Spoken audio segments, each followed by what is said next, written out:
মিম্মির গল্পের ঝুড়ি চ্যানেলে আপনাদের সবাইকে স্বাগতম। শুরু করছি বিভূতিভূষণ বন্দ্যোপাধ্যায়ের ক্লাসিক উপন্যাস আদর্শ হিন্দু হোটেল। আজ শুনবেন উপন্যাসটির দ্বিতীয় পর্ব। সেদিন হোটেলে ফিরিয়া হাজারি দেখিল প্রায় 15 সের কি আধমন ময়দা চাকর আর পদ্মঝি মিলিয়া মাখিতেছে। ব্যাপার কি, এত লুজির ময়দা কে খাইবে? পদ্মঝি কথার সঙ্গে বেশ খানিকটা ঝাঁঝ মিশাইয়া বলিল, হাজারি ঠাকুর, তোমার যা যা রাতবার আগে সেরে নাও, তারপরে লুচিগুলো ভেজে ফেলতে হবে। আচার্যপাড়ার মহাদেব ঘোষালের বাড়িতে খাবার যাবে, তারা অর্ডার দিয়ে গেছে 9:30টার মধ্যে চাই, বুঝলে? হাজারি ঠাকুর অবাক হইয়া বলিল, 9:30টার মধ্যে ওই আধমন ময়দা ভেজে পাঠিয়ে দেব, আবার হোটেলের রান্না রাঁধবো? কি যে বলো পদ্মদিদি, তা কি করে হবে? রতন ঠাকুরকে বলো না লুচি ভেজে দিক, আমি হোটেলের রান্না রাঁধব।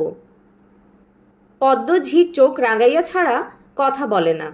সে গরম হইয়া ঝঙ্কার দিয়া বলিল, তোমার যা ইচ্ছে বা খুশিতে এখানকার কাজ চলিবে না। কর্তামশাইয়ের হুকুম, আমায় যা বলে গেছেন তোমায় বললাম।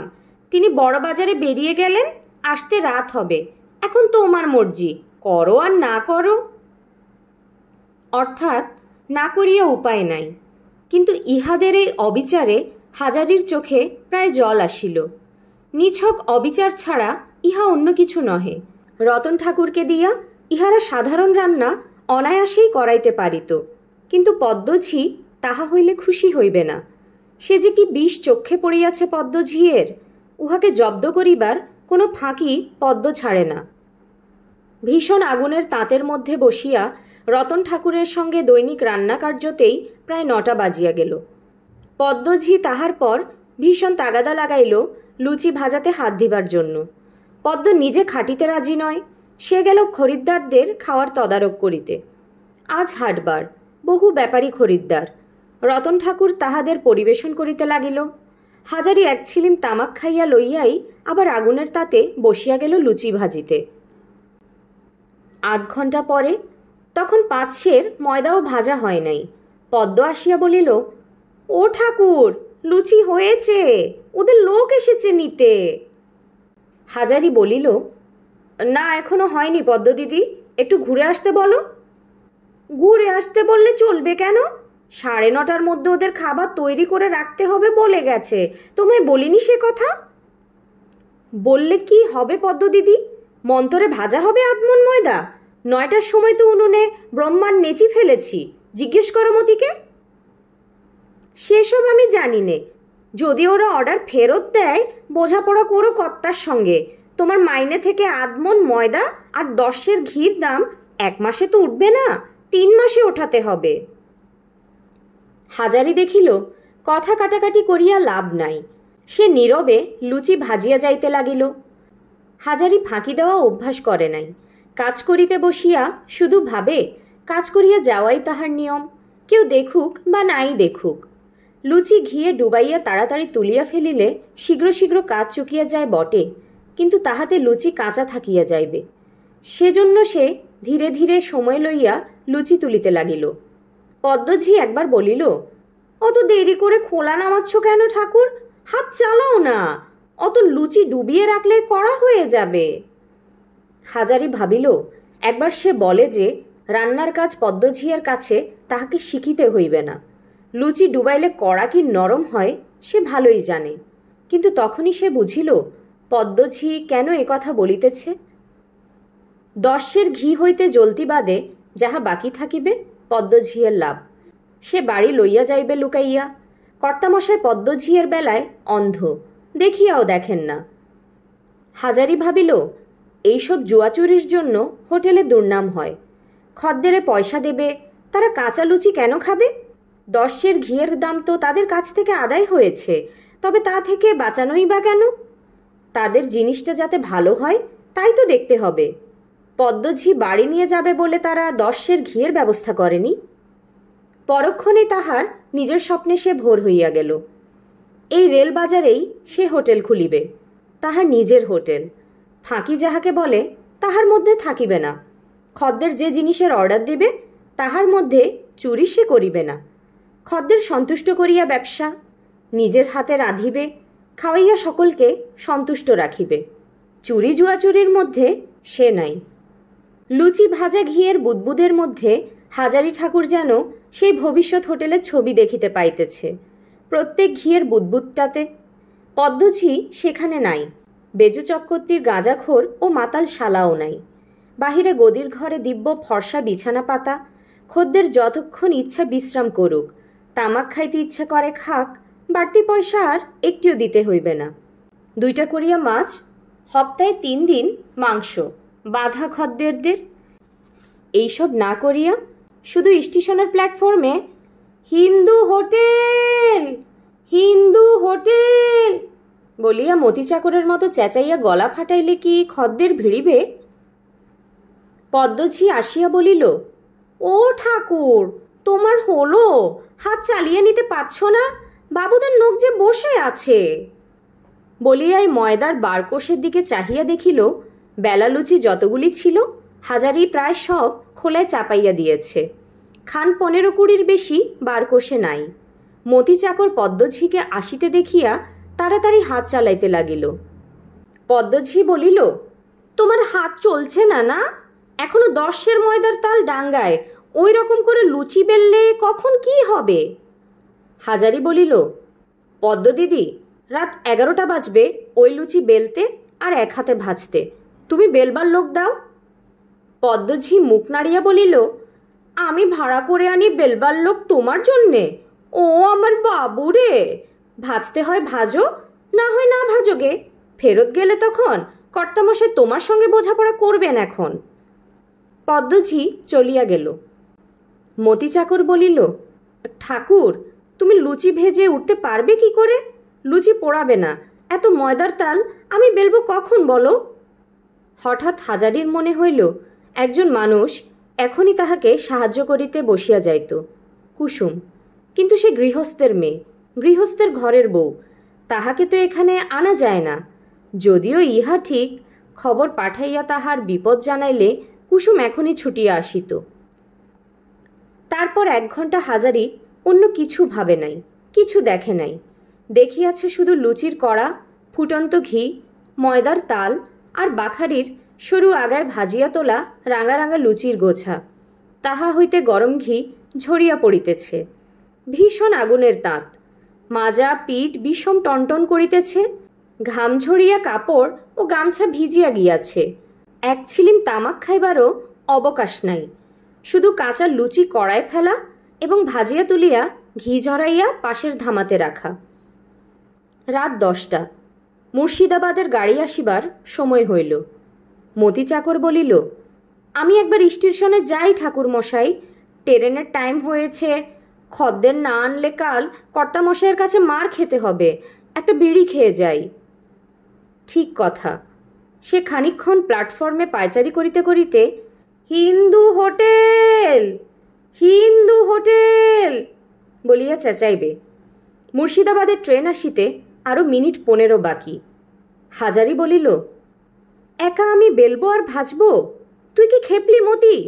দেখলি তো এদের কাণ্ড। রতন ঠাকুর সরে পড়েছে, পদ্মদিদিও বোধহয় সরে পড়েছে, আমি একা কি করি? মতি বলিল, তোমাকে পদ্মদিদি 2 চোখে দেখতে পারে না। কারো কাছে বলো না ঠাকুর, এসব তারই কারসাজি। তোমাকে জব্দ করবার মতলবে এ কাজ করেছে। আমি যাই, নইলে আমার চাকরি থাকবে না। মতি চলিয়া গেল। অন্তত 5 সের ময়দার তাল এখনো বাকি। লেচি পাকানো সেও প্রায় 1.5 সের। হাজারি গুনিয়া দেখিল 16 গন্ডা লেচি। অসম্ভব! একজন মানুষের দ্বারা কি করিয়া রাত 12টার কমে বেলা এবং ভাজা 2 কাজ হইতে পারে? মতি চলিয়া যাইবার সময় যে বিড়িটা দিয়া গিয়াছিল সেটি তখনও ফুরায় নাই। এমন সময় পদ্মঝি উঁকি মারিয়া বলিল, কেবল বিড়ি খাওয়া আর কেবল বিড়ি খাওয়া। ওদিকে বাবুর বাড়ির লোক 2 বার ফিরে গেল। তখনই তো বলেছি হাজারি ঠাকুরকে দিয়ে এ কাজ হবে না। বলি বিড়িটা ফেলে কাজে হাত দেও না, রাত কি আর আছে? হাজারি ঠাকুর সত্যই কিছু অপ্রতিভ হইয়া বিড়ি ফেলিয়া দিল। পদ্মঝিয়ের সামনে সে কথা বলিতে পারিল না যে লুচি বেলিবার লোক নাই। আবার সে লুচি ভাজিতে আরম্ভ করিয়া দিল একাই। রাত 11টার বেশি দেরি নাই। হাজারির এখন মনে হইল যে সে আর বসিতে পারিতেছে না। কেবলই এই সময়টা মনে আসিতেছিল দুটি মুখ। একটি মুখ তাহার নিজের মেয়ে টেপির, বয়স 12 বছর, বাড়িতে আছে, প্রায় 5-6 মাস তার সঙ্গে দেখা হয় নাই। আরেকটি কুসুমের মুখ, ওবেলা কুসুমের সেই যত্ন করিয়া বসাইয়া জল খাওয়ানো, আর সেই হাসি মুখ। টেপির মুখ আর কুসুমের মুখ এক হইয়া গিয়াছে। লুচি ও ঘিয়ের বুদবুদে সে তখনও যেন একখানা মুখই দেখিতে পাইতেছে। টেপি ও কুসুম দুয়ে মিলিয়া এক। ওরা আজ যদি দুজনে এখানে থাকিত। ওদিকে কুসুম বসিয়া হাসি মুখে লুচি বেলিতেছে, এদিকে টেপি। ঠাকুর! স্বয়ং কর্তা মশাই, বেচু চক্রবর্তী। পিছনে পদ্মঝি। পদ্মঝি বলিল, ও গাঁজাখোর ঠাকুরকে দিয়ে হবে না, আপনাকে তখনই বলিনি বাবু? ও গাঁজা খেয়ে বুধ হয়ে আছে, দেখছো না? কাজ এগোবে কোত্থেকে? হাজারি তটস্থ হইয়া আরও তাড়াতাড়ি লুচি খোলা হইতে তুলিতে লাগিল। বাবুদের লোক আসিয়া বসিয়াছিল। পদ্মঝি যে লুচি ভাজা হইয়াছিল তাহাদের ওজন করিয়া দিল কর্তাবাবুর সামনে। 5 সের ময়দার লুচি বাকি থাকিলেও তাহারা লইল না। এত রাত্রে লইয়া গিয়া কোনো কাজ হইবে না। বেচু চক্রবর্তী হাজারিকে বলিলেন, ওই ঘি আর ময়দার দাম তোমার মাইনে থেকে কাটা যাবে। গাঁজাখোর মানুষকে দিয়ে কি কাজ হয়? হাজারি বলিল, আপনার হোটেলে সব উল্টো বন্দোবস্ত বাবু। কেউ তো বেলে দিতে আসেনি এক মতি চাকর ছাড়া। সেও গাড়ির টাইমে স্টেশনে খদ্দের আনতে গেল। আমি কি করব বাবু? বেচু চক্রবর্তী বলিলেন, সেসব শুনছি নে ঠাকুর, ওর দাম তুমি দেবে। খদ্দের অর্ডার ফেরত দিলে সে মাল আমি নিজের ঘর থেকে লোকসান দিতে পারি নে। আর মাখা নেচিকাটা ময়দা। হাজারি ভাবিল, বেশ, তাহাকে যদি এদের দাম দিতে হয়, লুচি ভাজিয়া সে নিজে লইবে। রাত 11:30 পর্যন্ত খাটিয়া ও মতি চাকরকে কিছু অংশ দিবার জন্য লোভ দেখাইয়া তাহাকে দিয়া লুচি বেলাইয়া সব ময়দা ভাজিয়া তুলিল। মতি তাহার অংশ লইয়া চলিয়া গেল। এখনও 3-4 ঝুড়ি লুচি মজুদ। পদ্মঝি উকি মারিয়া বলিল, লুচি ভাজছ এখনো বসে?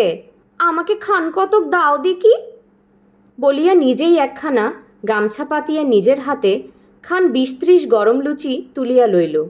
হাজারি মুখ ফুটিয়া বারণ করিতে পারিল না, সাহসে কুলাইল না।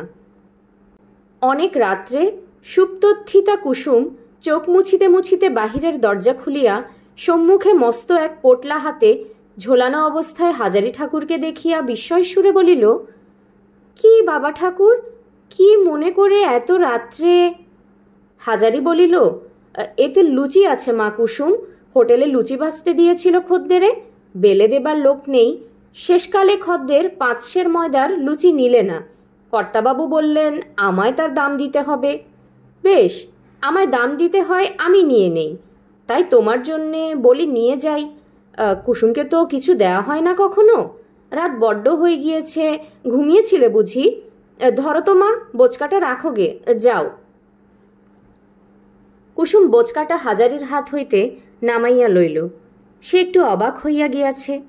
বাবা ঠাকুর পাগল, নতুবা এত রাত্রে এখন আসিয়াছে লুচির বোচকা লইয়া? হাজারি বলিল, আমি যাই মা, লুচি গরম আর টাটকা, এই ভেজে তুলেছি। তুমি খান কতক খেয়ে ফেলো গিয়ে এখনই, কাল সকালে বাসি হয়ে যাবে। আর ছেলেপিলেদের দাও গিয়ে। কত আর রাত হয়েছে, 12:30টার বেশি নয়। হোটেলে ফিরিয়া হাজারি ঠাকুর একটি দুঃসাহসের কাজ করিল। মতিচাগর পূর্ব হইতেই ঘুমাইয়া পড়িয়াছিল। তাহাকে তুলিয়া বলিল, মতি, আমি রাত 3টের গাড়িতে বাড়ি যাচ্ছি। এত লুচি কি হবে, বাড়িতে দিয়ে আসি। তুমি থাকো, আমি কাল সকাল 10টার গাড়িতে এসে রান্না করব, কর্তামশাইকে বলো।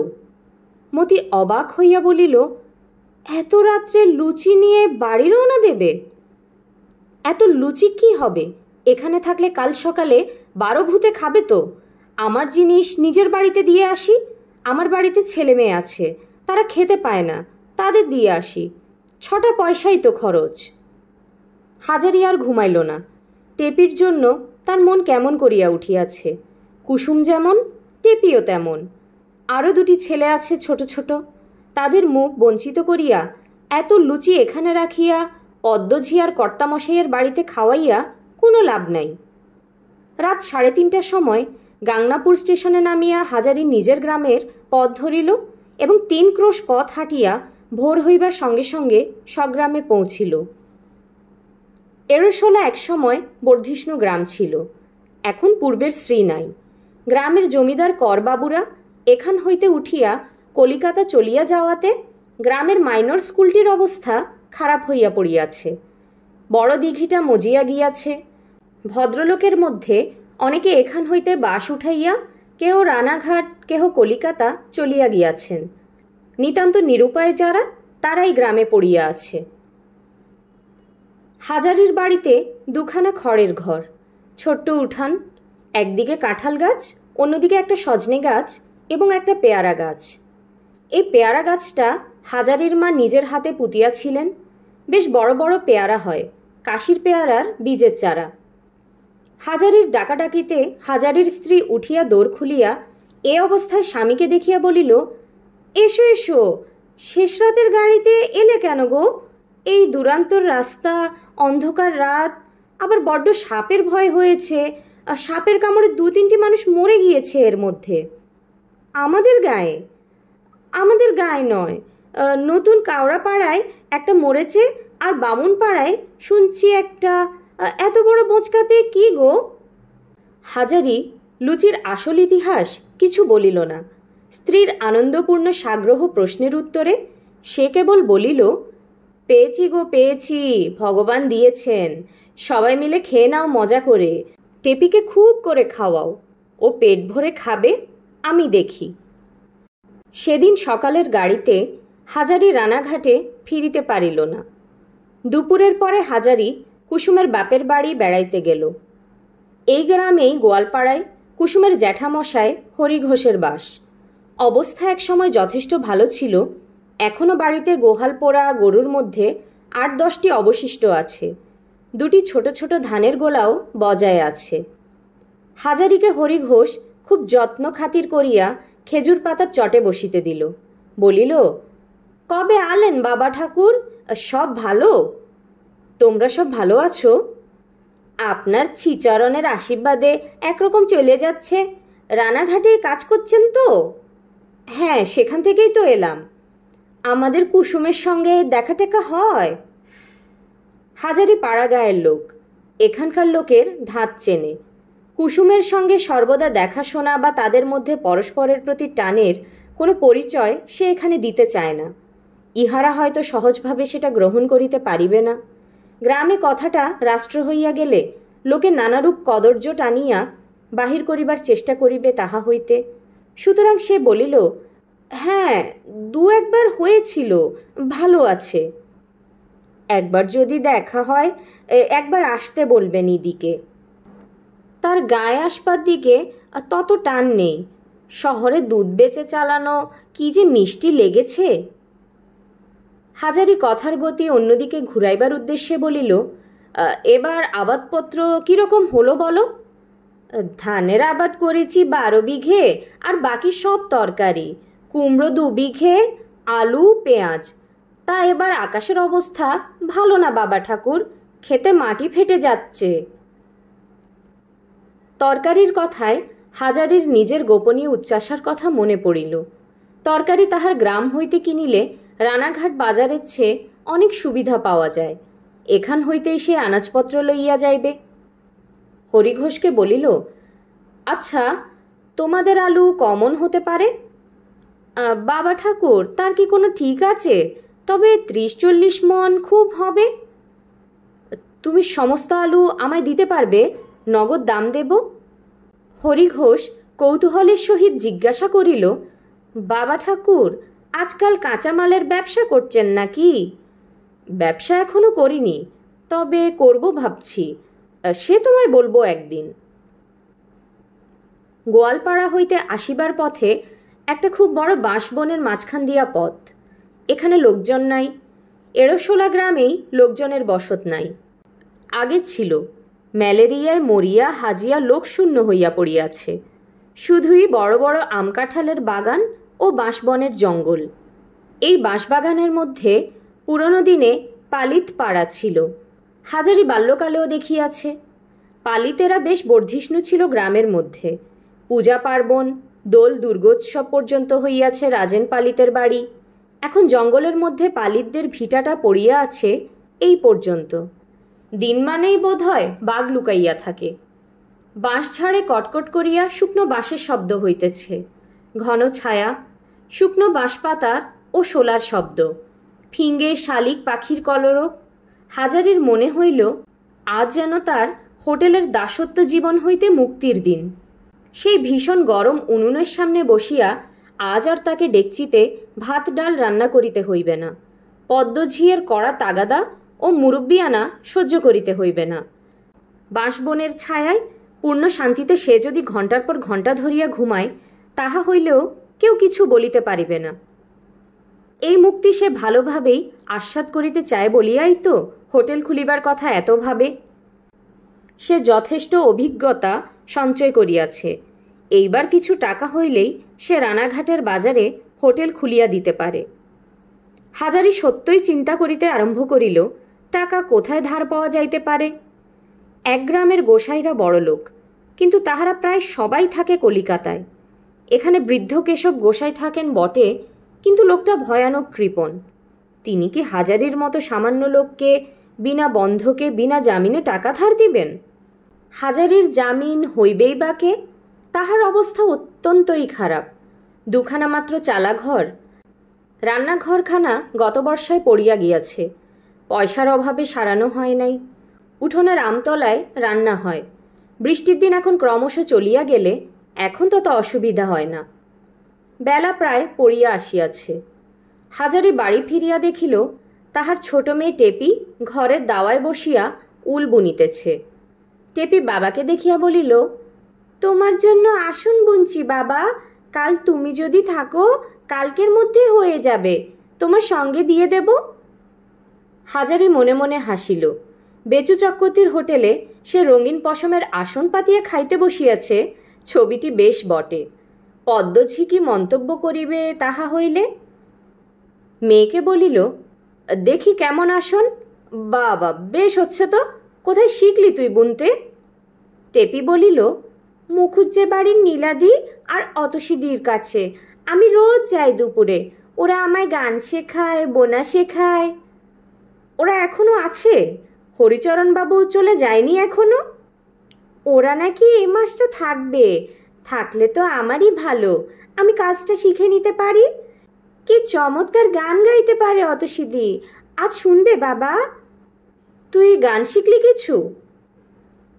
টেপি লাজুক সুরে বলল, দু একটা, সে কিছু নয়। তুমি অতসীদের গান যদি শোনো তবে বলবে যে কলের গানের রেকর্ড শুনছি। ওদের বাড়ি খুব বড় কলের গানও আছে, রোজ সন্ধ্যের পর বাজায়। কত রকমের গান আছে, আর যাবি শুনতে সন্ধ্যের পর। অতসীদি নিজে কল বাজায়, আমিও যাব তোমার সঙ্গে। অতসীদিকে বলবো বাবা এসে ভালো ভালো বেছে গান দেবে। হাজারি বলিল, হ্যাঁ রে, হরিচরণবাবুর শরীর সেরেছে জানিস? তা তো জানি নে, তবে তিনি বৈঠকখানায় বসে রোজই তো সবার সঙ্গে গল্প করেন। একদিন বৈঠকখানায় কলের গান বাজিয়েছিলেন, কি চমৎকার কীর্তন। সঙ্গীত শিল্পের প্রতি বর্তমানে হাজারির তত আগ্রহ নাই। হাজারির উদ্দেশ্য হরিচরণবাবুকে বলিয়া কহিয়া অন্তত 100 টাকা ধার করা যায় কিনা সেদিকে। হরিচরণ মুখুজ্জে মহাশয় এ গায়ের মধ্যে একমাত্র শিক্ষিত, অবস্থাপন্ন ও সম্ভ্রান্ত লোক। তাহারা এ গ্রামের জমিদার, কিন্তু অনেক দিন হইতেই গ্রাম ছাড়িয়াছেন। প্রকাণ্ড 3 মহলা বাড়ি পড়িয়া আছে। 2-1 বৃদ্ধা পিসিমাসি ছাড়া বাড়িতে আর কেহ এতদিন ছিল না। আজ মাস 4-5 হইল হরিচরণ মুখুজ্জের একমাত্র পুত্র কলিকাতায় মারা যায় বসন্ত রোগে। পুত্রের মৃত্যুর পর হইতেই আজ প্রায় 3 মাস হইল হরিচরণবাবু সপরিবারে দেশের বাটিতে আসিয়া কেন যে বাস করিতেছেন সে খবর হাজারি রাখে না। তবে ইহা জানে যে হরিচরণবাবু গ্রামের উত্তর মাঠে একটি দিঘি খনন করিবার জন্য জেলা বোর্ডের হাতে অনেকগুলো টাকা ধার করিয়াছেন এবং পুত্রের নামে একটি ডিসপেন্সারি করিয়া দিবেন গ্রামে। হরিচরণবাবু কারো বাড়ি যান না, নিজের বৈঠকখানায় বসিয়া আছেন সবসময়। তাঁর 2 মেয়ে ও স্ত্রী এখানেই, তাছাড়া চাকর বাকরও 2 জন দারোয়ান আছে বাড়িতে। সন্ধ্যার পর সাহসে ভর করিয়া হাজারি হরিচরণবাবুর পৈতৃক আমলের বৈঠকখানার উঠানে গিয়া দাঁড়াইল। বৈঠকখানা বাড়ির সামনে বড় বড় থামওয়ালা সাদা মার্বেল পাথর বাঁধানো বারান্দা, বারান্দার সামনে একটা মাঝারি গোছের কামরা, পাশে একটা ছোট কামরা।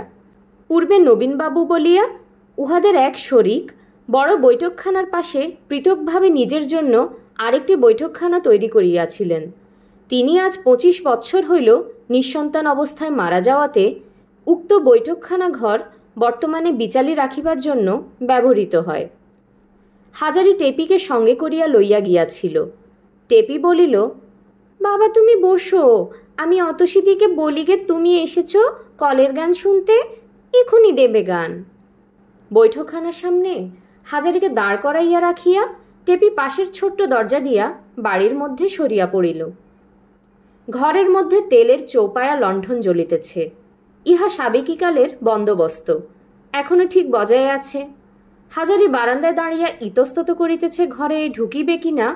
এমন সময় ঘরের ভিতর হইতে স্বয়ং হরিচরণবাবু বারান্দায় বাইর হইয়াই সামনে হাজারিকে দেখিয়া বলিলেন, কে? হাজারি বিনীতভাবে হাত জোড় করিয়া মাথা নিচু করিয়া প্রণাম করিয়া বলিল, বাবু আমি হাজারি। ও হাজারি, কি মনে করে? এসো এসো, বাইরে দাঁড়িয়ে কেন? ঘরের মধ্যে এসো। মাস 2 তোমায় দেখিনি। তোমার মেয়ে মাঝে মাঝে আসে বটে, আমার বড় মেয়ে অতসীর সঙ্গে তার বেশ ভাব। হরিচরণবাবুর বয়স 55-56 হইবে, গৌরবর্ণ, লম্বা আড়ার চেহারা, বড় বড় চোখ, গলার স্বর গম্ভীর। তিনি খুব শৌখিন লোক ছিলেন। এখনও এই বয়সেও এবং ছেলে মারা যাওয়া সত্ত্বেও বেশ শৌখিনতা ও সুরুচির পরিচয় আছে তার আট পৌরে পোশাকেও। হাজারি আসলে আসিয়াছে টাকা ধার করিবার কথা বলিতে, কিন্তু বৈঠকখানা ঘরে ঢুকিয়া প্রকাণ্ড বড় সেকেলে প্রমাণ সাইজের আয়নাখানায় নিজের আপাদমস্তক দেখিয়াই তাহার সাহস সবটুকু উবিয়া গেল। হরিচরণবাবুর নির্দেশ মতো সে একখানা চেয়ারে বসিল। হরিচরণবাবু বলিলেন, চা খাবে হাজারি? হাজারি আমতা আমতা করিয়া বলিল, আজ্ঞে চা আমি থাকগে, সে কেন আবার কষ্ট? হরিচরণবাবু বলিলেন, বিলক্ষণ, কষ্ট কিসের? আমি তো চা খাবই এখন, দাঁড়াও আনতে বলি। এই সময় টেপি বৈঠকখানার যে দোর অন্তপুরের দিকে সেদিকে আসিয়া দাঁড়াইল। হরিচরণবাবুকে বৈঠকখানার মধ্যে দেখিয়াও সে বেশ সহজভাবেই বলিল, বাবা দাঁড়াও, অতসীদি কলের গান বাজাচ্ছে। আমি বলেছি আমার বাবা তোমাদের কলের গান শুনতে এসেছে। হরিচরণবাবু বলিয়া উঠিলেন, কলের গান শুনতে এসেছ হাজারি? তা আমাকে বলতে এতক্ষণ? শুনতে আসবে এ আর কথা কি? তোমরা 2-5 জন আসো যাও, বড় আনন্দের কথা। গ্রাম তো লোকশূন্য হয়ে পড়েছে। ওরে খুকি, তোর বাবার জন্যে আর আমার জন্যে 2 পেয়ালা চা আনতে বলে দে তোর অতসী দিদিকে। হাজারি মনে মনে টেপির উপর চটিয়া গেল। হতভাগা মেয়েটা সব দিল মাটি করিয়া। কে তাহাকে বলিয়াছিল কলের গান শুনতে এসে যাইতেছে মুখুজ্জে বাড়িতে? অতপর টাকার কথা উত্থাপন করা কি ভালো দেখায়? না, যত ছেলে মানুষ নিয়া হইয়াছে কাজ কারবার। হরিচরণবাবুর মেয়ে অতসী এই সময় 2 পেয়ালা চা হাতে ঘরে ঢুকিল। প্রথমে হাজারির সামনে টেবিলে একটি পেয়ালা নামাইয়া অন্য পেয়ালাটি হরিচরণবাবুর হাতে দিল। অতসীর বয়স 18-19, বেশ ধবধবে ফর্সা, সুন্দর মুখশ্রী, ডাগর ডাগর চোখ। এক কথায় অতসী সুন্দরী মেয়ে, পরিষ্কার পরিচ্ছন্ন অথচ সহজ অনাড়ম্বর সাজগোজ, হাতে কয়েক গাছি সরু সোনার চুড়ি এবং কানে ইয়ারিং ছাড়া অলঙ্কারেরও কোনো বাহুল্য নেই। হরিচরণবাবু বলিলেন, তোমার হাজারি কাকা, প্রণাম করো অতসী। অতসী আগাইয়া আসিয়া হাজারির সামনে নিচু হইয়া প্রণাম করিয়া পায়ের ধুলা লইল। হাজারি সংকুচিত হইয়া বলিল, থাক থাক, এসো মা, রাজরানী হও মা, এসো, কল্যাণ হোক। অতসীকে হরিচরণবাবু বলিলেন, তোমার হাজারি কাকা গান শুনবেন, গ্রামোফোনটা নিয়ে এসো। অতসীর সঙ্গে টেপি খুব ভাব করিয়াছে। টেপির বাবাকে অতসী এই প্রথম দেখিল। বন্ধুর পিতা কী রকম দেখিতে কৌতূহলের সহিত সে চাইয়া দেখিতেছিল। বাবার কথায় বাড়ির মধ্যে চলিয়া গেল এবং কিছুক্ষণ পরে চাকরের হাতে দিয়া গ্রামোফোন রেকর্ডের বাক্স বাহিরে পাঠাইয়া দিল। হরিচরণবাবু চাকরকে বলিলেন, বাজাবে কে? তোর দিদিমণি আসছে না? দিদিমণি যে বললেন আপনি বাজাবেন। আমি ভালো চোখে দেখতে পাবো না, তাকেই পাঠিয়ে দিগে, যা। একটু পরে অতসী, টেপি এবং পাড়ার আরও 2-3টি মেয়ে ঘরে ঢুকিল। কলের গান বাজনা শুরু হইল এবং চলিল 2 ঘণ্টা। আরও একবার চা দিয়া গেল চাকরে, কিন্তু পরিবেশন করিল অতসী। সব মিটিয়া চুকিয়া যাইতে রাত্রি প্রায় 9:30 বাজিয়া গেল। হাজারি ছটফট করিতেছিল। গান শুনিতে সে এখানে আসে নাই। গান বন্ধ হইলে অতসী, টেপি ও মেয়ের দল যখন বাড়ির মধ্যে চলিয়া গেল, তখন হাজারি সাহসে ভর করিয়া বলিল, আপনার কাছে একটা আর্জি ছিল বাবু। হরিচরণবাবু বলিলেন, কি বলো? আমার কিছু টাকা দরকার। যদি আমায় কিছু ধার দিতেন তাহলে আমার একটা মস্ত বড় আশার কাজ মিটত। মেয়ের বিয়ে দেবে? আগে না বাবু, তা নয়, ব্যবসা করব। কি ব্যবসা? বাবু, আপনি তো জানেন আমি হোটেলে কাজ করি। আপনার কাছে লুকাবো না, আমি নিজে একটা হোটেল খুলতে চাচ্ছি এবার। টাকাটা সেজন্য দরকার। কত টাকা দরকার? অন্তত 200 টাকা আমায় যদি দয়া করে দেন বাবু। আমার খালধারের কাঁঠাল বাগান আমি বন্ধক রাখছি আপনার কাছে। 1 বছরের মধ্যে টাকাটা শোধ করব। হরিচরণবাবু ভাবিয়া বলিলেন, বাগান বন্ধক রেখে টাকা আমি দিতাম না। দিতাম তো তোমাকে এমনি দিতাম, কিন্তু অত টাকা এমন সময় আমার হাতে নগদ নেই। হাজারি এ কথার পরে আর কোনো কথা বলিতে পারিল না। বিশেষত সে জানিত হরিচরণবাবু উদার মেজাজের মানুষ, সত্যবাদী লোক। টাকা হাতে থাকিলে হাতে টাকা না থাকার কথা বলিতেন না। অতসী আসিয়া বলিল, কাকা আপনি একটু বসুন। টেপি খেতে বসেছে, মা ছাড়ল না। মেয়েরা যারা গান শুনতে এসেছিল সবাইকে না খাইয়ে যেতে দেবেন না। একটু দেরি হবে, না হয় আপনি যান, আমি ঝির সঙ্গে পাঠিয়ে দেব এখন। হরিচরণবাবু বলিলেন, তোমার যদি বিশেষ কাজ না থাকে একটু বসে যাও না হাজারি, তোমার সঙ্গে 2টো কথা কই। কেউ বড় আসে না আমার এখানে। হাজারি বসিল।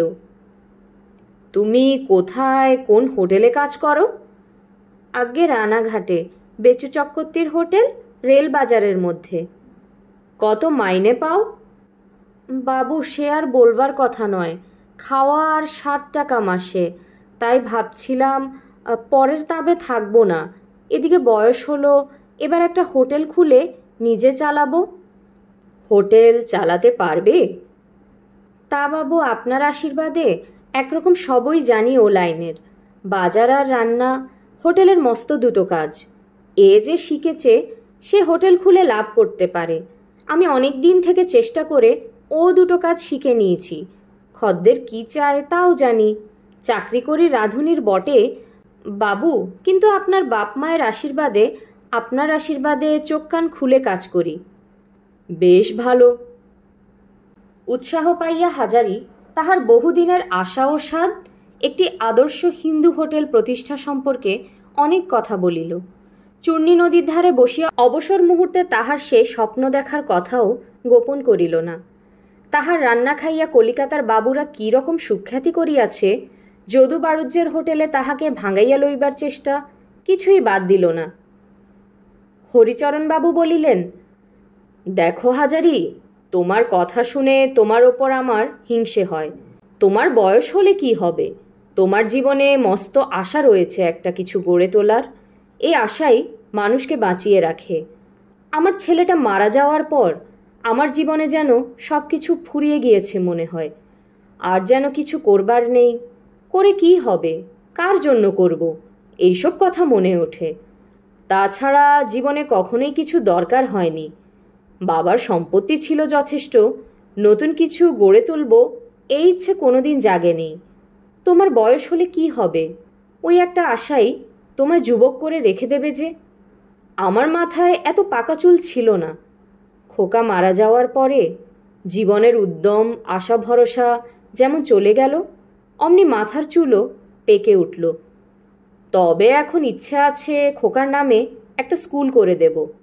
আবার ভাবি, স্কুলে পড়বেই বা কে? আমাদের এই অঞ্চলে তো লোকের বাস নেই। তার চেয়ে না হয় একটা ডাক্তারখানা করে দেই।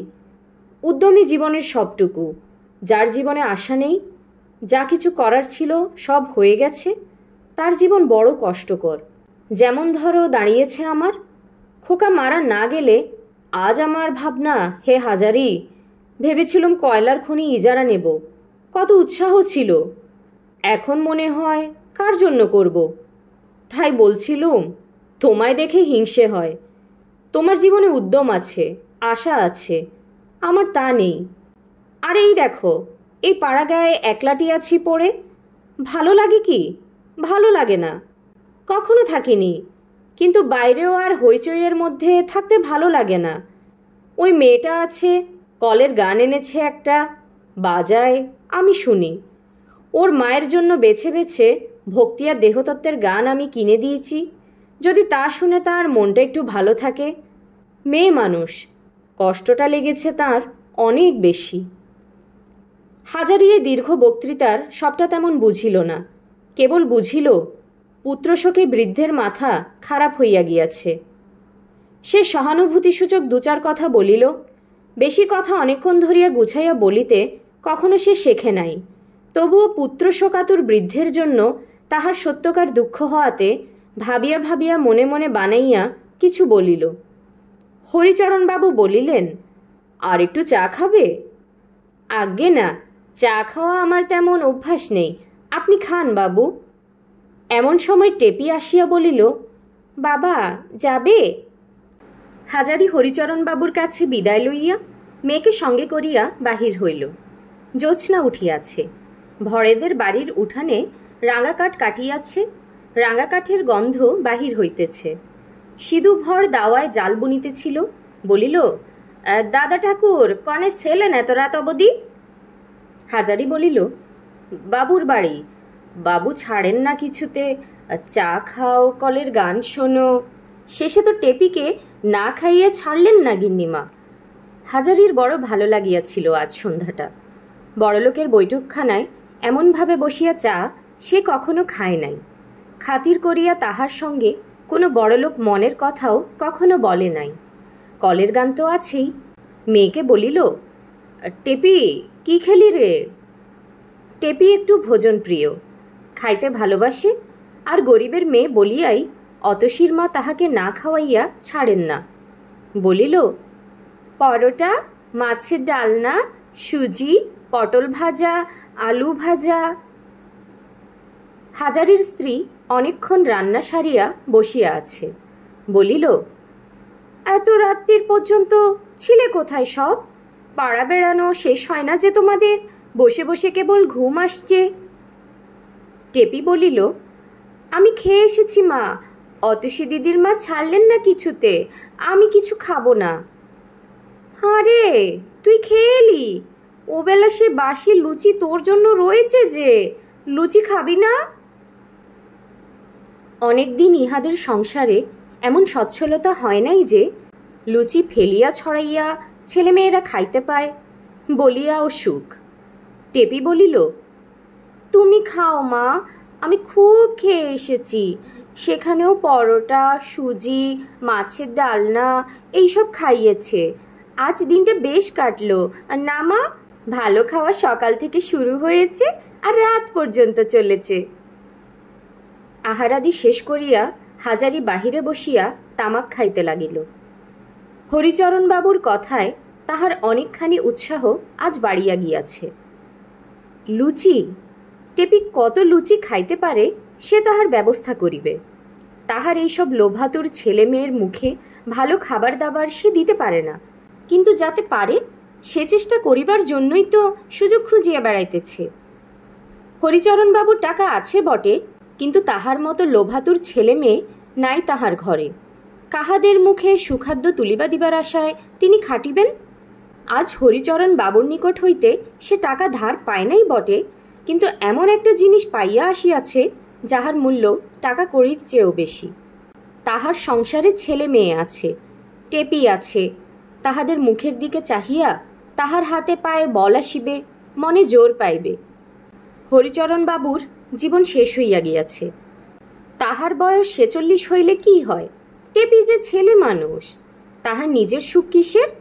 টেপিকে একখানা ভালো শাড়িয়া কিনিয়া দিলে ওর মুখে যে হাসি ফুটিবে, সেই হাসি তাহাকে অনেক দূরে লইয়া যাইবে কর্মের পথে। আহা, যদি এমন কখনো হয়, যদি টেপিকে একটা কলের গান কিনিয়া দেয়া যায়। গান এত ভালোবাসে যখন, হয়তো স্বপ্ন, কিন্তু ভাবিয়াও তো আনন্দ। দেখা যাক না কি হয়। বাঁশঝাড়ে সনসন শব্দ হইতেছে। রাত অনেক হইয়াছে, গ্রাম নীরব হইয়া গিয়াছে। এতক্ষণে হাজারি স্ত্রীকে বলিল, ওগো, আমার গামছাখানা বড্ড ময়লা হয়েছে, একটু সোডা দিয়ে ভিজিয়ে দাও তো। কাল খুব সকালে কেচে দিও, আমি কাল সকালে উঠেই রানাঘাটে যাব। সকালে কেন, এখনই কেচে দেই। ভিজে গামছা নিয়ে যাবে কি করে? এখন কেচে হাওয়ায় মেলে দিলে রাত্রিরের মধ্যেই শুকিয়ে যাবে। সকালে উঠিয়া হাজারি ঠাকুর রানাঘাট চলিয়া আসিল। কর্তাবাবু এবং পদ্মঝি তাহাকে কি না জানি বলে। একদিন কামাই করিবার জন্য কৈফিয়ত দিতে দিতে তাহার প্রাণ যাইবে। হইল তাই। ঢুকিবার পথেই বসিয়া স্বয়ং বেচু চক্রবর্তী মশায়, খোদ কর্তা, হাজারিকে দেখিয়া হাতের হুঁকা নামাইয়া কড়া সুরে বলিলেন, কাল কোথায় ছিলে ঠাকুর? হাজারি মিথ্যা কথা বলিল না। বাড়িতে কাহারও অসুখ ইত্যাদি ধরনের বানানো মিথ্যা কথা সে কখনো বলে না। বলিল, আগে অনেকদিন পরে বাড়ি গেলাম কর্তামশাই, ছেলে মেয়ে রয়েছে, তাই একটা দিন। না বলে কয়ে এভাবে হোটেল থেকে পালিয়ে যাবার মানে কি? কার কাছে ছুটি নিয়ে গিয়েছিলে? এ কথার জবাব সে দিতে পারিল না। লুচি দিতে গিয়েছিল বাড়িতে, তাহা বলিতেও বাধে। সে চুপ করিয়া রহিল। তোমার হাড়ে হাড়ে বদমাইশি ঠাকুর। পদ্মজি ঠিক কথা বলে। দেখতে ভালো মানুষ হলে কি হবে? তুমি এত বড় একটা হোটেলের রান্নাবান্না ফেলে রেখে একেবারে নিরুদ্দেশ হয়ে গেলে কাউকে কিছু না বলে? বলি একেবারে নাকের জলে চোখের জলে সবাই মিলে, গাঁজাখোর নেমো খারাম কোথাকার, চালাকির আর জায়গা পাওনি? বেচু চক্রবর্তীর গলার জোর আওয়াজ পাইয়া পদ্মঝি ব্যাপার কি দেখিতে আসিল এবং দৌড়ে উকি মারিয়া হাজারিকে দেখিয়াই বলিয়া উঠিল, এই যে কি মনে করে আবার যে উদয় হলে? কাল আমি বলি আর দরকার নেই, ও আপদ বিদেয় করে দেন কর্তা। গাঁজা খেয়ে কোথায় নেশায় বোধ হয়ে পড়েছিল, চেহারা দেখছেন না? হাজারি একটু শঙ্কিত হইয়া উঠিয়া দেওয়ালে টাঙ্গানো গজাল আটা ছোট্ট আয়নাখানায় নিজের মুখখানা দেখিবার চেষ্টা করিল। কি দেখিল পদ্মঝি তাহার চেহারাতে? গাঁজা তো দূরের কথা, একটা বিড়ি পর্যন্ত সকাল হইতে সে খায় নাই। যাও, কাল একটা ঠিকে ঠাকুর আনা হয়েছিল, তার মজুরি 1 টাকা, আর জল খাবারের 4 আনা তোমার এ মাসের মাইনে থেকে কাটা যাবে। ফের যদি এমন হয় সেই দিনই বিদায় করে দেব, মনে থাকে যেন। বেচু চক্রবর্তী রায় দিলেন। হাজারি অপ্রতিভ মুখে রান্নাঘরের মধ্যে গিয়া ঢুকিল। সেখানেও নিস্তার নেই। কর্তার হাত হইতে নিষ্কৃতি পাইলেও পদ্মঝির হাতে অত সহজে পরিত্রাণ পাওয়া দুষ্কর। পদ্মঝি হাজারির পেছনে পেছনে রান্নাঘরে ঢুকিয়া বলিল, করবে না তো তোমার কাজ ওরা? কেন করবে? একা হাঁড়ি ঠেলো আজকে, যেমন বদমাইশ তার তেমনি। একা বড় ডেকচি নামাও, ফ্যান গালো, ভাত বাড়ো খদ্দেরদের। কাল সব কাজ মুখ বুঝে ও ঠাকুর করেছে একা। নবাব পুত্তর গাঁজা খেয়ে কোথায় পড়ে আছেন, আর ওর জন্য খেটে মরবে সবাই। হুড়ন চুড়ে মুড়ি পোড়া বামুন কোথাকার। পদ্মঝি রাগের মাথায় ভুলিয়া গিয়াছিল এই মাত্র বেচু চক্রবর্তী বলিয়াছেন যে কাল হাজারির বদলে ঠিকা ঠাকুর রাখা হইয়াছিল, যাহার মজুরি হাজারির মাহিনা হইতে কাটা যাইবে। হাজারি অবাক হইয়া বলিল, একা কি রকম? এই তো ঠিকে ঠাকুর রাখা হয়েছে বললেন কর্তাবাবু। পদ্মঝি সামলাইয়া লইবার চেষ্টায় বলিল, হইছিল তো, হয়নি তো কি? কর্তামশাই কি মিথ্যে কথা বলেন তোমার কাছে? যদি নাইবা পাওয়া যেত ঠাকুর, তবে ঠাকুরকে একা খাটতে হতো না। তোমার সঙ্গে কথা কাটাকাটি করবার সময় নেই আমার। মুর্শিদাবাদ আসবার সময় হলো, এখনই স্টেশনের খদ্দের সব আসবে। ডাল সাঁতলে পেলো তাড়াতাড়ি, চচ্চড়িটা চড়িয়ে দাও। মুর্শিদাবাদ ট্রেন সশব্দে আসিয়া প্ল্যাটফর্মে দাঁড়াইল। এইবার কিছু খরিদ্দারের ভিড় হইবে। হাজারি ছোট ডেকচিটার মধ্যে হাত ডুবাইয়া সাঁতলাইতেছে। এমন সময় বাহিরে গদির ঘরে বেচু চক্রবর্তীর চড়া গলার আওয়াজ এবং তর্ক বিতর্কের শব্দ শুনিয়া সে রান্নাঘরের দোরের কাছে আসিয়া বাহিরের ঘরের দিকে চাহিল। জ্যোতিষ ভট্টাচার্যের সঙ্গে কর্তামশাইয়ের কথা কাটাকাটি হইতেছে। জ্যোতিষ ভট্টাচার্য অনেক দিন হইতে তাদের খরিদ্দার। আগে আগে নগদ পয়সা দিয়া খাইয়া যাইত, আজ মাস 6 হইতে মাসিক হারে খায়। বয়স 50-52, ম্যালেরিয়া রোগীর মতো চেহারা। মাথার চুল প্রায় পাকিয়া গিয়াছে। রং পূর্বে ফর্সা ছিল, এখন পুড়িয়া আতকালো হইয়া আসিয়াছে প্রায়। পরনে ময়লা ধুতি, গায়ে লং ক্লথের ময়লা পাঞ্জাবি, পায়ে বিবর্ণ কেম্বিসের জুতা। বেচু চক্রবর্তী বলিতেছেন, না, আপনি অন্য স্তর চেষ্টা করুন ভট্টাচার্য মশাই। আমি পারবো না সোজা কথা। হোটেল খুলিছি 2 পয়সা রোজগারের চেষ্টায়, অন্য ছত্তর তো খুলিনি। জ্যোতিষ ভট্টাচার্য বলিতেছে, টাকার জন্য আপনি ভাববেন না চক্রবর্তী মশাই, এ মাসের বাকি আমি একসঙ্গে দেব। না মশাই, আপনি অন্য স্তর চেষ্টা করুন। যা গিয়েছে গিয়েছে, আর আপনাকে খাইয়ে আমি জড়াতে রাজি নই। জ্যোতিষ ভট্টাচার্য বেশ নরম সুরে বলিল, না না, যাবে কেন? বিলক্ষণ, পায় পয়সা শোধ করে দেব। তবে পড়ে গিয়েছি একটু ফেরে কর্তামশাই। তা এই কটা দিন যেমন খাচ্ছি তেমনি খেয়ে যাই। সামনের মাসের পয়লা দোসরা। না মশাই, সামনের মাসের পয়লা দোসরার এখনো ঢের দেরি, ওসব আর চলবে না। মাপ করবেন, আপনি অন্য স্তরে দেখুন। জ্যোতিষ ভট্টাচার্যের চেহারা দেখিয়া হাজারির মনে হইল লোকটা খুব ক্ষুধার্ত। সকাল হইতে কিছু খায় নাই। এত বেলায় না খাওয়াইয়া কর্তামশাই তাড়াইয়া দিতেছেন, কাজটা কি ভালো? হয়তো কিছু কষ্টে পড়িয়া থাকিবে, নতুবা দুমুঠো খাইবার জন্য লোকে এত খোসামত করে না। হাজারির ইচ্ছা হইল একবার সে বলে, কর্তামশাই, আমি আজ খাবো না। কাল দেশে একটা নেমন্তন্ন ছিল, খেয়ে শরীর খারাপ আছে। আমার ভাতটা না হয় ভট্টাচার্য মশাই খেয়ে যান। কিন্তু কথাটা বলিলে কর্তামশায়ের অপমান করা হইবে, বিশেষ করিয়া পদ্ম তাহা হইলে তাহাকে আস্ত রাখিবে না। জ্যোতিষ ভট্টাচার্য শেষ পর্যন্ত না খাইয়া চলিয়া গেল। হাজারি ভাবিল, আহা, পুরনো খদ্দের, ওকে 1 থালা ভাত দিলে কি খেতি হতো হোটেলের? আমি যদি কখনো হোটেল করি, খেতে এলে কাউকে ফেরাবো না। এতে আমার হোটেল উঠে যায় আর থাকে। একে তো ভাত বেচে পয়সা, তার উপর খিদের সময় লোককে ফেরাবো। ট্রেনের প্যাসেঞ্জার খরিদ্দারগণ আসিয়া পড়িয়াছে। খাইবার ঘরে বেশ ভিড়। মতি চাকর আজ 10-12টি লোক জুটাইয়া আনিয়াছে। পদ্মঝি আসিয়া বলিল, 10 থালা ভাত বাড়ো, 2 থালা নিরামিষি, আলুর ডালনা দিও। আধ ঘণ্টা পরে মুর্শিদাবাদ ট্রেনের খরিদ্দার বিদায় হইলে অপ্রত্যাশিতভাবে বনগাঁয়ের ট্রেনের সময় কতকগুলি লোক খাইতে আসিল। বেলা 1:30। এ সময় নূতন লোক প্রায় আসে না।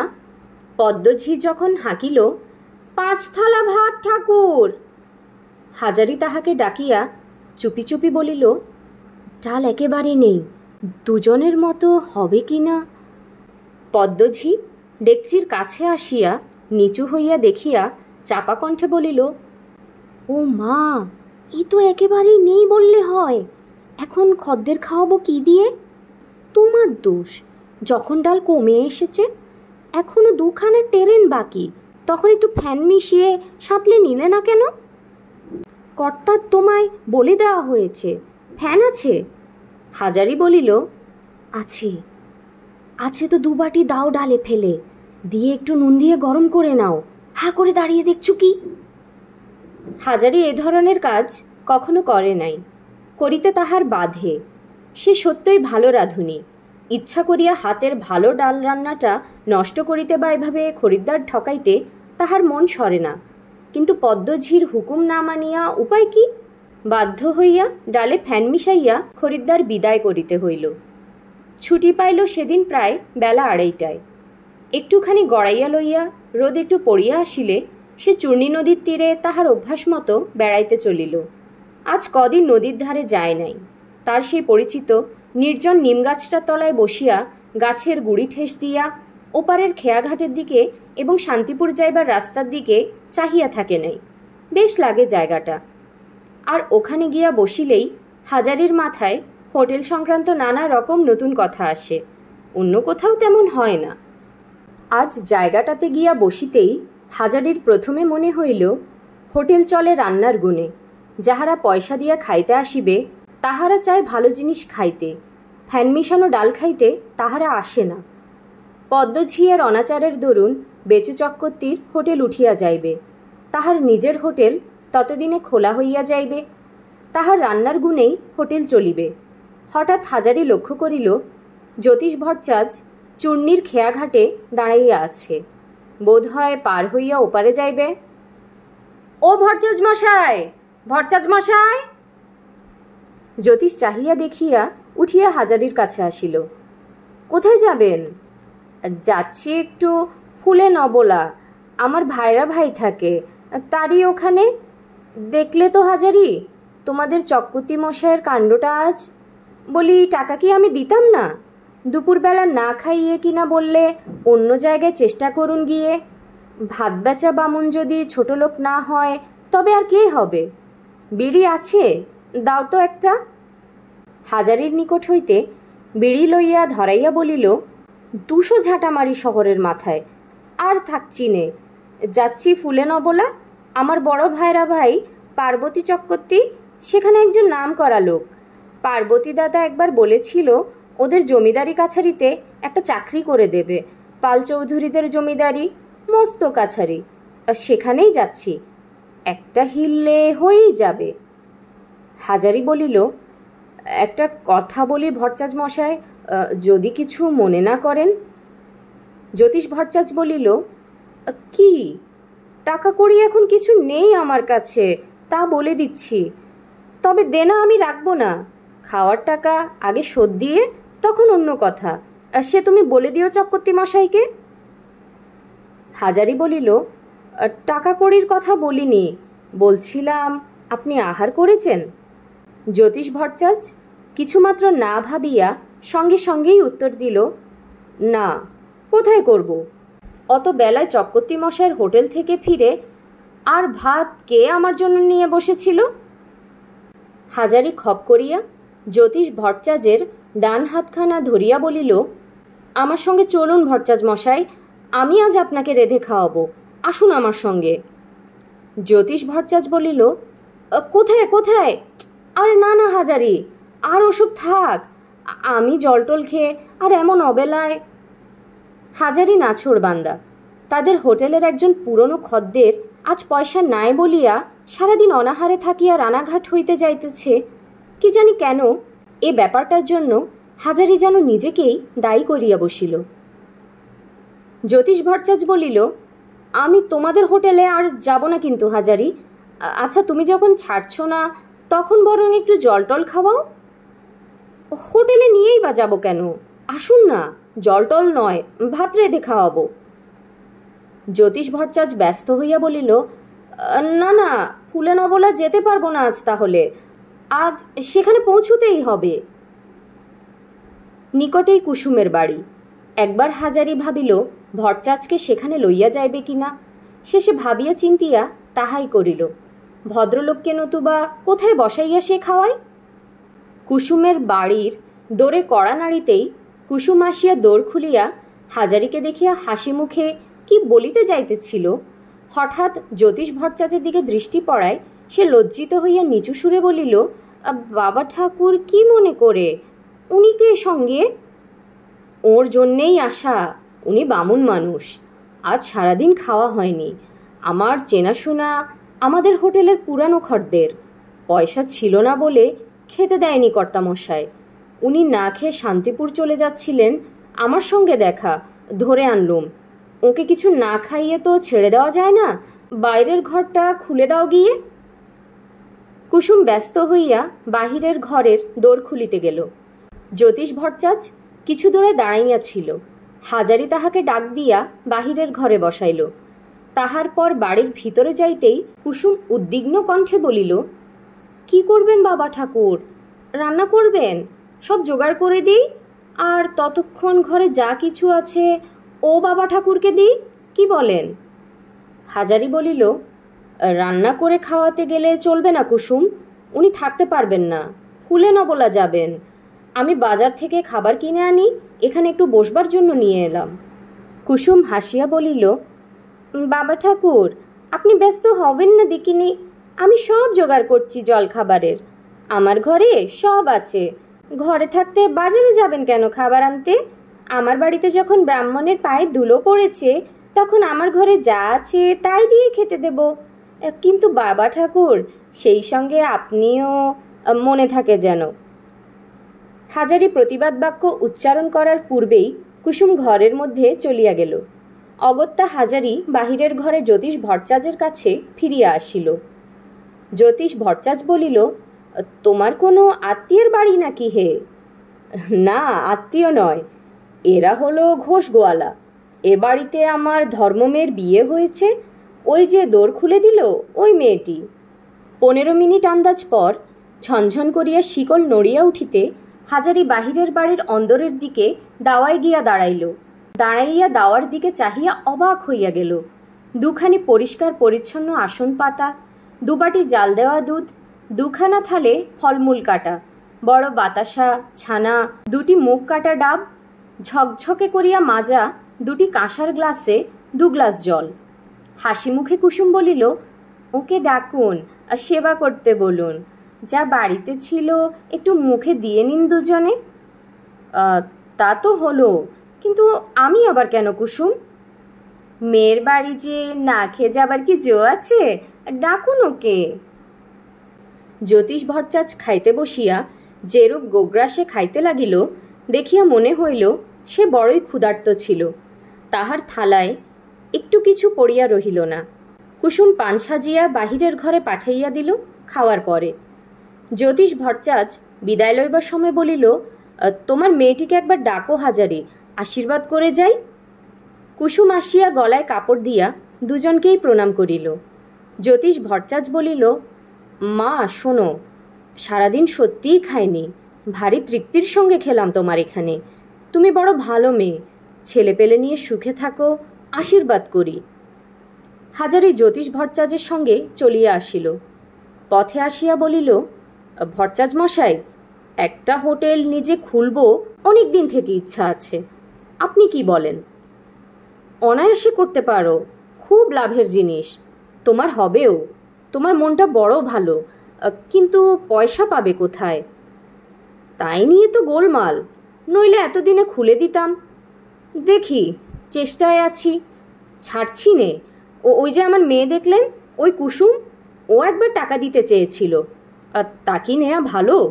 ও গরিব বেওয়া লোক, কেন ওর সামান্য পুঁজি নিতে যাব? তাই নিইনি। নিলে ও এখনই দেয়, তবে সে টাকা খুব সামান্য, তাতে হোটেল খোলা হবে না।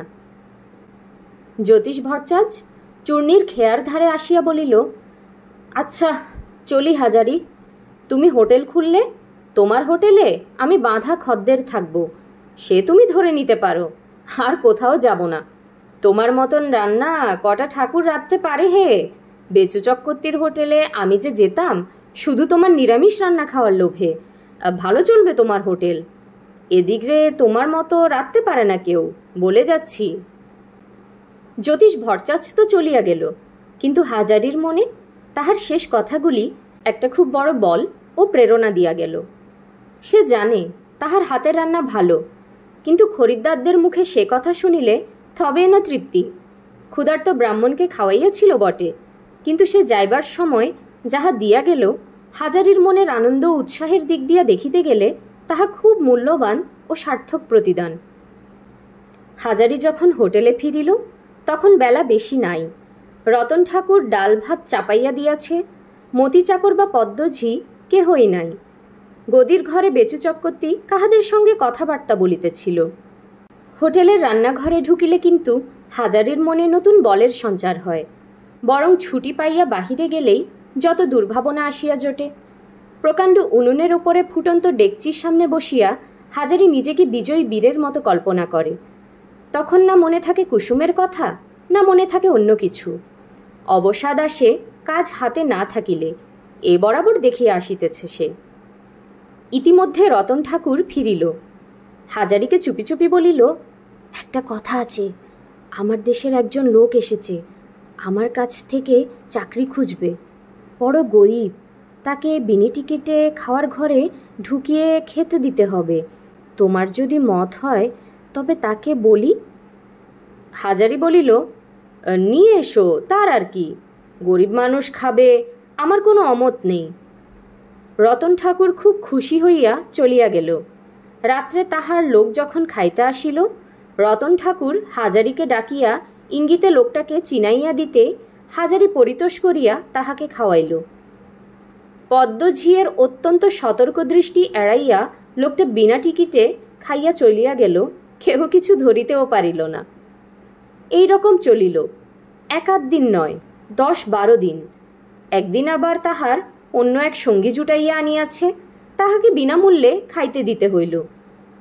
ব্যাপারটি সামান্য, হাজারি কিন্তু একটা প্রকাণ্ড শিক্ষা পাইল ইহা হইতে।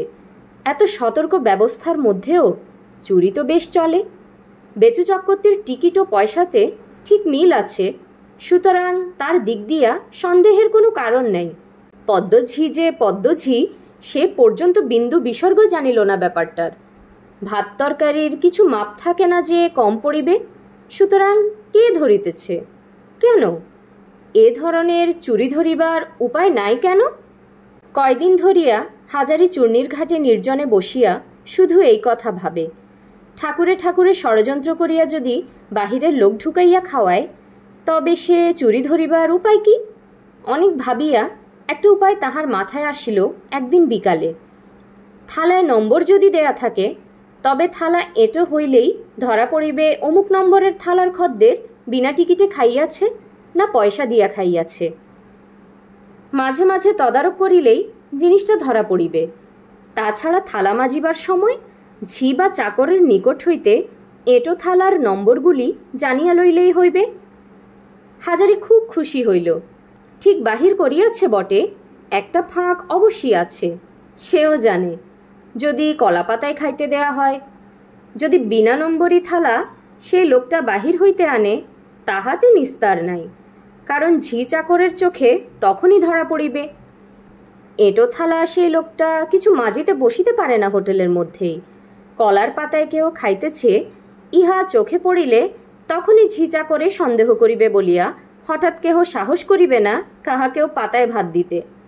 200-250 টাকা যদি জোগাড় করা যায় তবে রেলবাজারেই আপাতত হোটেল খুলিয়া দেয়া যায়। টাকা দেয় কে? জ্যোতিষ ভট্টাচার্যের কথা তাহার মনে পড়িল। বেচারি বড় কষ্টে পড়িয়াছে, শেষে কিনা ভাইরা ভাইয়ের বাড়ি চলিয়াছে আশ্রয় প্রার্থনা করিতে। লোকে কি সোজা কষ্ট পাইলে তবে কুটুম্বস্থানে যায় চাকুরির উমেদার হইয়া? যদি সে হোটেল খোলে, জ্যোতিষ ভট্টাচার্যকে আনিয়া রাখিবে। বৃদ্ধ মানুষ, 2টি করিয়া খাইতে পারিবে, আর কিছু হাত খরচ মিলিবে। ইহার বেশি তাহার আর কিসেরই বা দরকার? প্রতিদিনের মতো আজও বেলা পড়িয়া আসিল।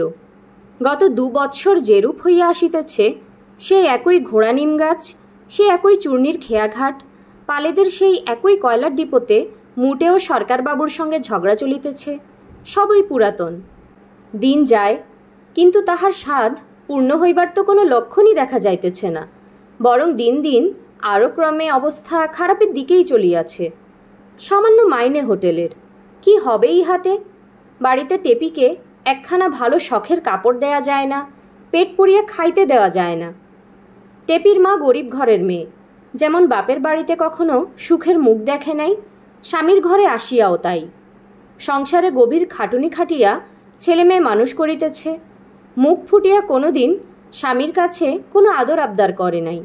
ছেঁড়া কাপড় সেলাই করিয়া পরিতেছে, আধপেটা খাইয়া নিজে ছেলে মেয়েদের জন্য দুমুঠো বেশি ভাত জল দিয়া রাঁধিয়া দিতেছে হাঁড়িতে, তাহারা সকালবেলা খাইবে।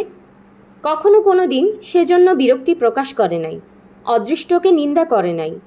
হাজারি সব বোঝে, তাই তো সে আজকাল সর্বদা একমনে উপায় চিন্তা করে, কি করিয়া সংসারের উন্নতি করা যায়। চক্রবর্তী মশায়ের হোটেলে রাঁধুনি বৃত্তি করিলে কখনো যে উন্নতি করা যাইবে না, আর পদ্মঝির ঝাঁটা খাইয়া মাঝে পড়িয়া হাড় কালি হইয়া যাইবে। ভগবান যদি দিন দেন তবে তাহার আজীবনের সংকল্প সে কার্যে পরিণত করিবে, হোটেল একখানা খুলিবেই।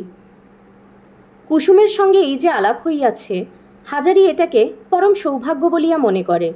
কুসুম চমৎকার মেয়ে, প্রবাস জীবনে কুসুমের সাহচর্য, তাহার মধুর ব্যবহার, হোক না সে গোয়ালার মেয়ে, কিন্তু বড় ভালো লাগে। আরও ভালো লাগে এই জন্য যে ঠিক কুসুমের মতো স্নেহপ্রবণ কোনো আত্মীয়া মেয়ের সংস্পর্শে সে কখনো আসে নাই। অনেকখানি যে নির্ভর করা যায় কুসুমের ওপর, সব বিষয় নির্ভর করা যায়। মনে হয় এ কাজের ভার কুসুমের ওপর দিয়া নিশ্চিন্ত হওয়া যায়।